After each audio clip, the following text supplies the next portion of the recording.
Hi everybody, Fintan here from Dancing Cloud, and this week I want to talk about how to maintain those productivity levels post a Google migration.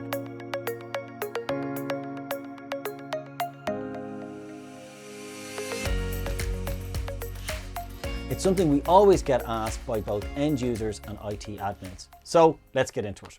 First, you need to make sure that you prepare. So good preparation, good planning before a migration really is the key to success. It's that old adage of measure twice and cut once, as they say. Communication is super important.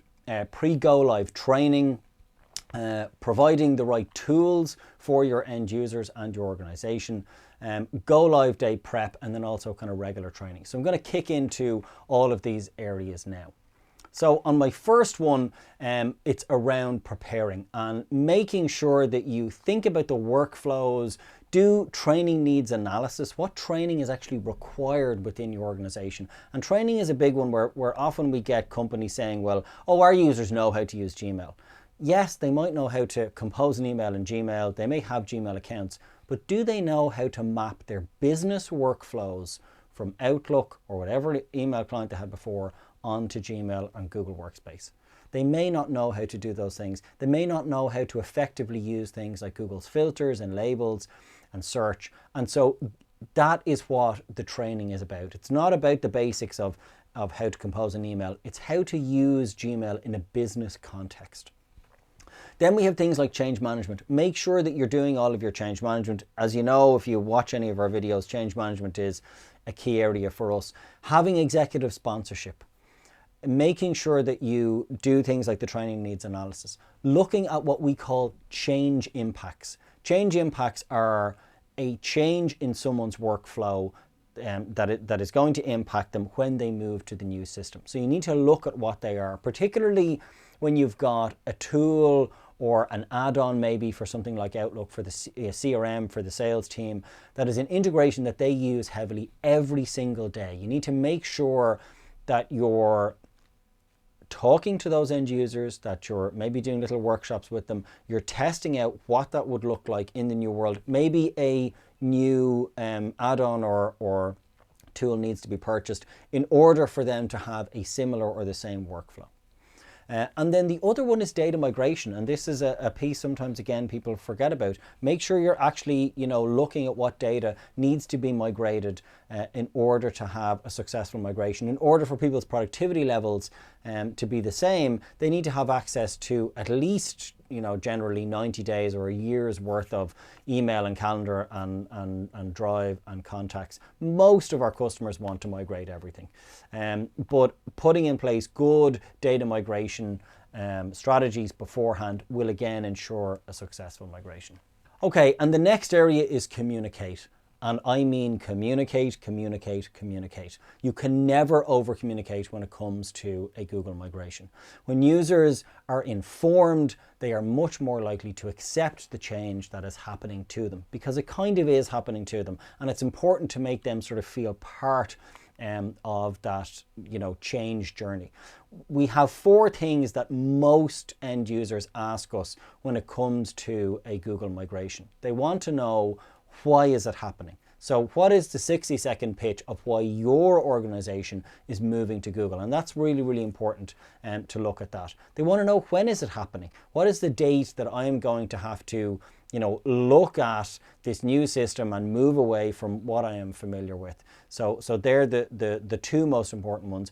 And then the other one is, what's happening with my data? I'm quite surprised at this, but quite a lot of people think that the IT teams aren't doing anything and that nobody is going to migrate their data. In most cases, companies do migrate their data. And so make sure you're communicating that to end users. IT teams always know that, but often end users don't. And we are surprised at how often we get asked that question. People often think that none of their information is going to be there on go live day. And then the last one is coming back to that productivity piece, which is the title of the video. People want to know, how quickly can I get back to the productivity level that I had before? And that's where the training comes in. So making sure that you're training and supporting your end users so that they are productive when they move to the new system is really, really important. So training before a go live is really important, and I can't emphasize this enough. Staff need to feel comfortable with these new tools if they're going to accept the change, as I said, that's happening within the organization. People will always resist change, but training always reduces resistance to change and to the change that's happening. It always reduces it. And we find when we do surveys at the beginning, people, 70% of people will kind of be against it and 30% will be okay with it. By the time we have finished the training and done good change management and executive sponsorship and all that other stuff, by the end of that, that will have switched, and 70 or 80% of the people will actually be for the change that's happening, and again, you'll always have some that will be against. Users need to feel that they can still be productive on the new system. So again, the training really helps with that. And we often find that complaints about things like, oh, Gmail can't do X or Gmail can't do Y, are actually just training gaps. And so that's where, your training needs analysis comes in. Asking your end users and getting that information from them will allow you to determine what type of training and how much training you need. And then also it's important to provide the right tools. So to give tools to help people help themselves. Things like a training site, actually having a place where maybe all the recordings of the trainings are, or having things like quick links to how-to guides, things like resources for support as well for people. So having the training site is great, and that will reduce the amount of support that your IT team have to take on. But also for people on Go Live Day, that they know where they can go for support. So are there people within their team that are maybe trained to a higher level, are using things like the Google Guides program, where you've got some Google Guides in the business, again a way of reducing support tickets. But if people do need support from IT, do they know how to actually access it? On the training site, we would recommend a Google site. You can use Google's free website builder to do that, and that's a great way to bring all that information together. And then we have the Go Live Day. On Go Live Day, make sure that you set aside some time on Go Live Day to actually allow people to set up things like their filters in Gmail, to make Gmail look and feel the way they want to star and manage the documents that they have.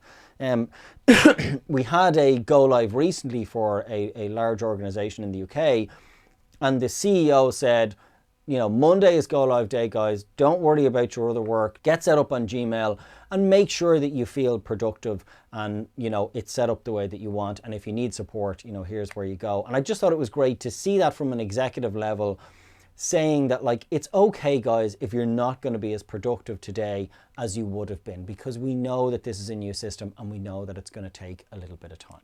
And I think hearing that from the top of the organization really helps people to feel confident and comfortable. And then regular training, that Go Live Day isn't the end, it's actually the beginning, and that you need to think about regular training sessions for your end users, for new staff as they're onboarded. We often find that customers forget about that, and over a period of time then you end up with a cohort of your organization that actually hasn't had the same training and support as the rest of the organization. Sharing things like weekly tips and tricks is a very, very valuable way to ensure that people are getting the most out of the Google Workspace platform.